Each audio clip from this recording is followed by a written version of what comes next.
Good morning, everyone. So I know it's been like forever and a day since we've done April, a morning May. minute. April, May, yeah, I don't know, something like that. So good morning, everyone. So we're getting back into our morning minutes, our routines. It's just been craziness in life, but we've enjoyed it. I hope everyone is having a great Christmas holiday season. We are, as we're getting in there.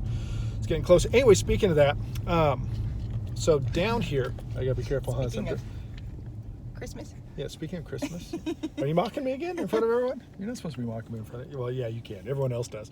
As our senior pastor always says, dude, if you lob me a softball, I'm going to hit it. So that's how I feel. Anyways, so what I have in my hand here, and we're at a complete stop, by the way. So don't think that I'm making anything. But what I've got in my hand in here, and some of them are upside down, sorry, are these little Jenga pieces. If you guys have ever played Jenga, you know that there's 54 blocks, you stack them up, and then the whole game is to pull them out, remove them, and see whoever topples it. Well, Carrie started filling these out. In fact, she filled out all all 54, and she wrote little notes on there. And so I would find them randomly, and she still got, 4 or 5 to go? But little notes. You speak truth. I can be vulnerable with you. Your hand fits right with mine. I thought that was a cool one. And these are just a smidgen that I grabbed this morning. The way you look at me, wow. You love me unconditionally. And then this one that she gave, 29 years, because that's how many years we've been married. So, Carrie, I'm going to ask you as I start driving. I'll put them back down there. Why? Why'd you start doing that? I know that words are not necessarily my strong points with you. I think a lot of things, but I don't necessarily speak a lot of things. And Okay. so I wanted to find an intentional way of, a fun, intentional way of letting you know different aspects that I love about you. And I appreciate it. She's right. But I'm big about words of affirmation, and Carrie isn't. And we're not going to get into the whole love language things. Please understand that. That's not where we're going on this. But understanding how each of you as a husband and wife receives as well as gives love is important. And so we understand that. So she started doing these and finding. And so I'm stacked. I've got some in my office, but majority of the stack is on our dresser at home. And it really does. As I was reading these through again and picking those up, it meant the world to me. So 54, Carrie. Was it hard for you to come up with 54 ways to say you love me? No. Really? That's awesome. Because I might have struggled a bit. But it's kind of neat. And the reason why we're bringing this up, because it is Christmas.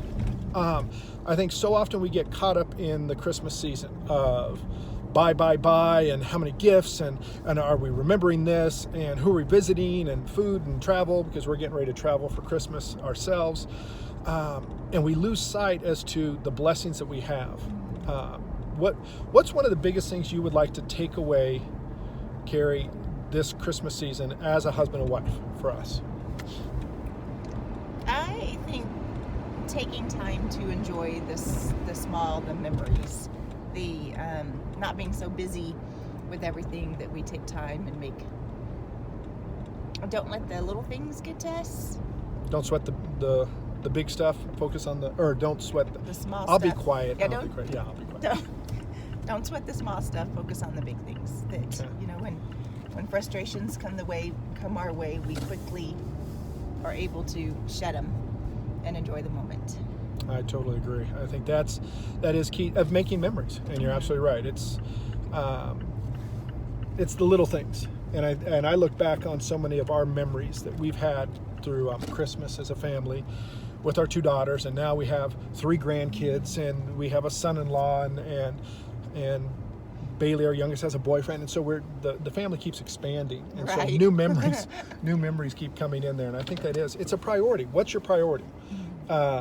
I think if we make our priority gifts, if we make our priority, pleasing everyone instead of stepping back, and I agree with you, and that would be one of my priorities too. Is, as I look through these Jenga pieces again, and I just reflect on that, how important that is. That,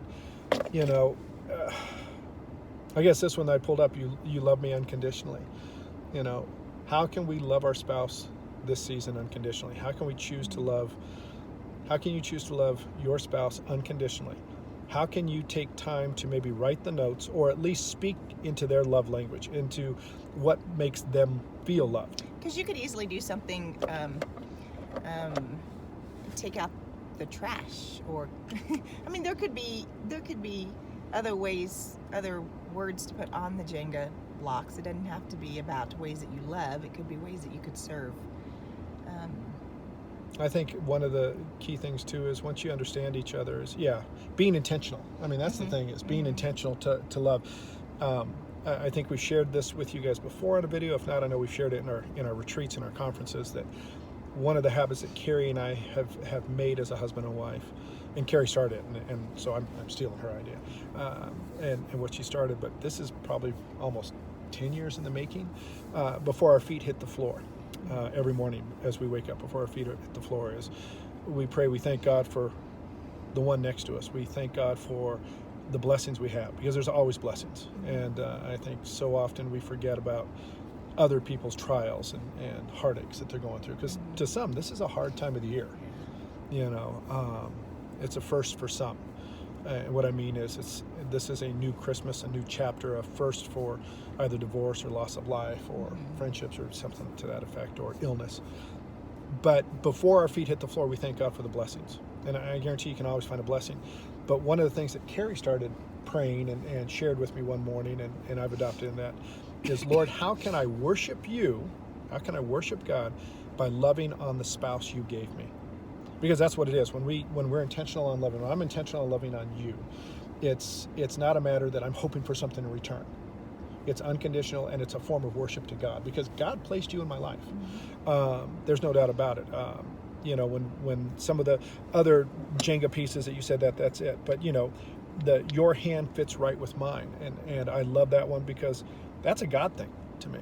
God said, you know what, I've made you two, and your hand's going to fit perfect. And I love that Jenga piece. So be intentional this Christmas, this holiday season. Be intentional loving on your spouse.